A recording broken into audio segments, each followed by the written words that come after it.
Le Renaillé s'est engagé dans une mission noble, celle de forger une communauté estudiantine compétente et engagée, capable de jouer un rôle actif dans le développement de notre nation. Nous avons beaucoup accompli avec peu de moyens, de la promotion de la lecture à travers le concours international Leslie François Maniga pour la promotion de la lecture, qui a attiré des participants de tous les coins d'Haïti, les 10 départements, et même des participants de l'étranger. En faisant des conférences débats qui ont éclairé les esprits sur des sujets cruciaux tels que la violence basée sur le genre, les relations haïtiano-dominicaines, l'insécurité et j'en passe. L'une de nos réalisations les plus marquantes a été l'hommage rendu à Leslie François Maniga à titre posthume.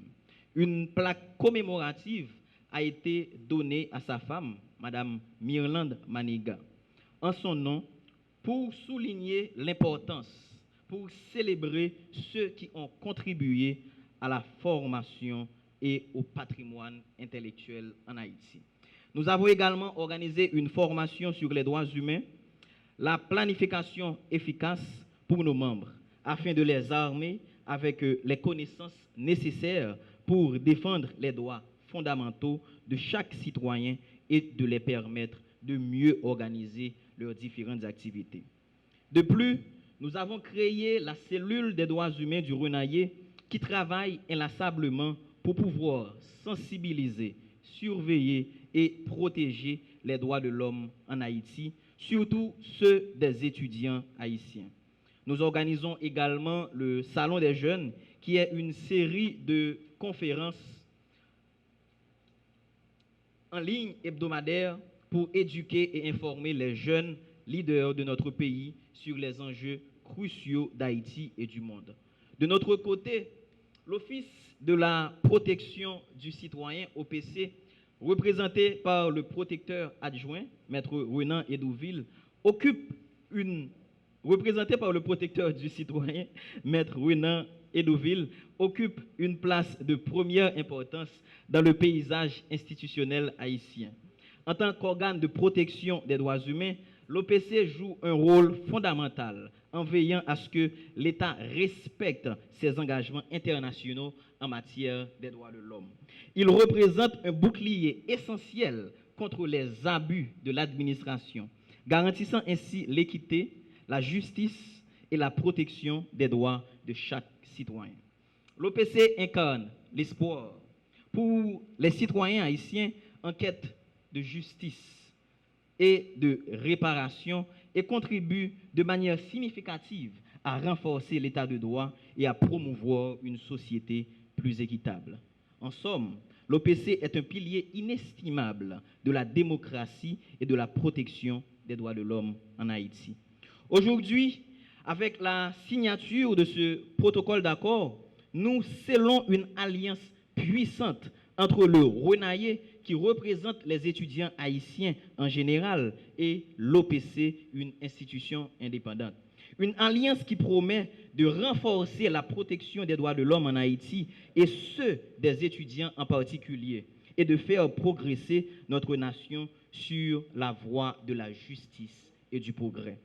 Permettez-moi de prendre un moment pour remercier chaleureusement chaque membre de l'OPC, dont le dévouement et le professionnalisme sont admirables. Votre travail inestimable en faveur de la justice et des droits de l'homme ne passe pas inaperçu. Et nous sommes honorés de vous avoir comme partenaire dans cette quête. Je tiens également à féliciter et remercier les membres dévoués du Renaillé, car votre passion, votre détermination et votre engagement sont la force motrice de notre mission. Votre travail a déjà porté ses fruits, mais notre voyage ne fait que commencer. Je me réjouis de faire partie des invités et notamment de pouvoir prendre la parole en la circonstance.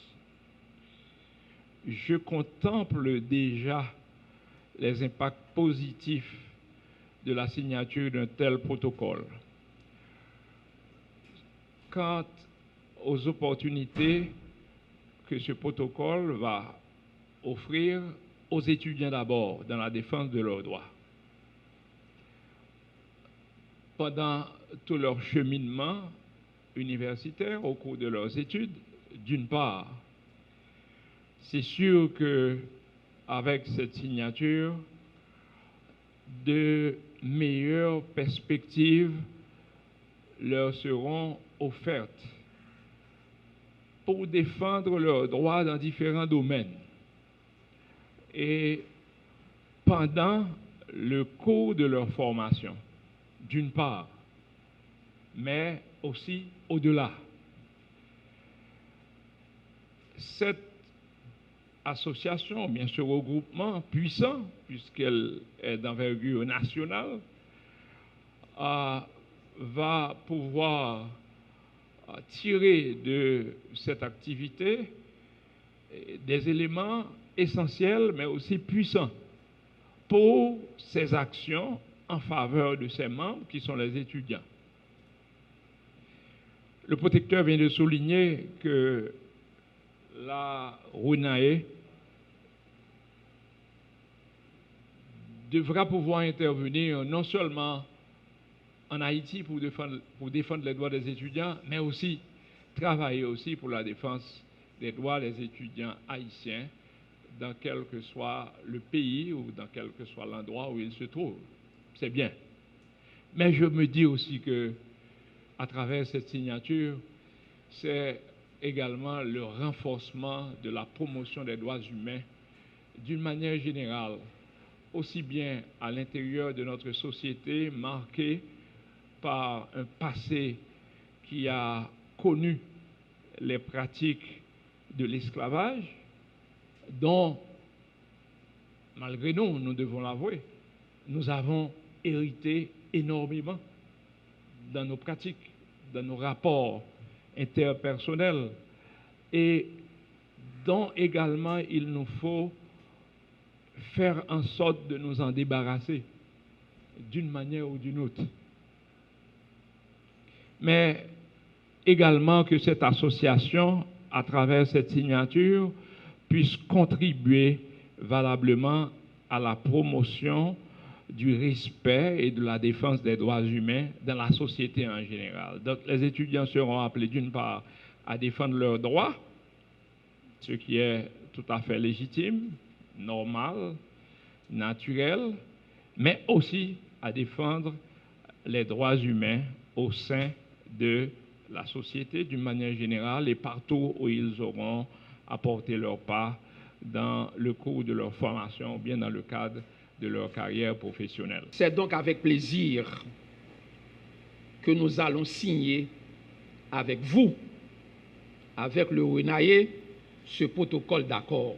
Permettez-moi de rappeler que les objectifs de cette collaboration entre l'OPC et le RUNAE portent d'abord, ou bien mettent l'accent sur la nécessité de promouvoir et de protéger les droits humains avec un accent particulier sur l'éducation, la liberté d'expression, la non-discrimination, la santé et le bien-être.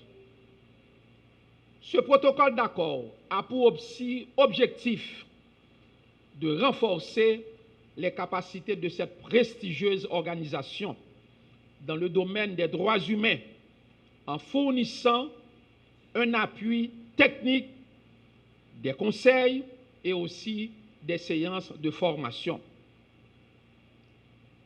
Il a aussi pour objectif de faciliter la participation de cette organisation aux instances de dialogue et de concertation sur les grandes questions de droits humains au niveau national, au niveau régional et au niveau international, et de collaborer dans la réalisation des campagnes de sensibilisation, de formation et d'activités de plaidoyer auprès des instances étatiques, auprès des instances internationales visant à informer les étudiants haïtiens sur leurs droits, leurs responsabilités et aussi d'encourager un engagement civique, un engagement patriotique en matière des droits de l'homme.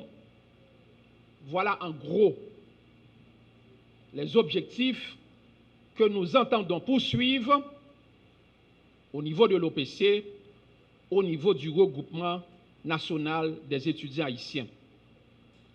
Monsieur le coordonnateur national, en ma qualité de protecteur du citoyen et de la citoyenne, et aussi assisté de mes collaborateurs, mes collaboratrices, mes collègues au niveau de l'OPC, eh bien l'OPC vous promet sa pleine collaboration dans l'exécution de ce protocole d'accord. Sachez, comme nous l'avions dit, comme nous le disons, comme nous avons l'honneur de le dire ici à la salle de conférence Victor Benoît, les jeunes, les étudiants ont une lourde responsabilité. Et si nous voulons avoir un changement qualitatif dans le pays, il faut que les jeunes soient les premiers acteurs. C'est ce que nous souhaitons. C'est notre rêve. C'est votre rêve. C'est son rêve. Et c'est aussi le rêve de la population haïtienne. Sur ces mots, nous avons donc le plaisir de signer avec vous, Monsieur le coordonnateur national, représentant du regroupement national des étudiants haïtiens, le protocole d'accord avec l'OPC portant sur la nécessité de renforcer les démarches, les actions, les initiatives dans le domaine de l'éducation pour que cette éducation soit disponible, pour que cette éducation soit accessible, pour que cette éducation soit acceptable, pour que cette éducation soit aussi adaptable au regard des principes généraux des droits de l'homme.